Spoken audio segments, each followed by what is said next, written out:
Welcome to Giving Up the Ghost podcast. Have you ever explored a cemetery to see if you can find any restless spirits? There are plenty in Manitoba.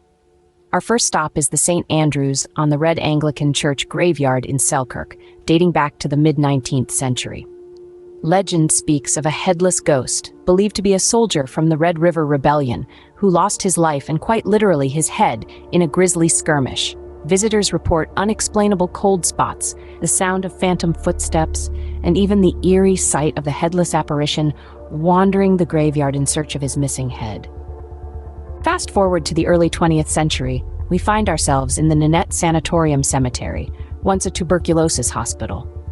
It's whispered that the spirits of former patients linger, unable to find peace. Disturbing tales of phantom coughs echoing in the silence, spectral figures seen in peripheral vision, and sudden chills have been shared by those brave enough to venture here. Moving on to the mid-20th century, the St. Norbert Monastery Cemetery has its own spectral resident. A monk who tragically took his own life is said to haunt the grounds. His mournful cries heard in the darkest hours of night, his shadowy figure often spotted near the tree where he met his tragic end. Our final destination brings us to the late 20th century, the Brookside Cemetery in Winnipeg. It's here that the spirit of a lady dressed in white, known as the Weeping Woman, is often sighted. She's seen wandering among the tombstones, her sorrowful wails permeating the quiet, her tears believed to be for a lost love buried within the cemetery.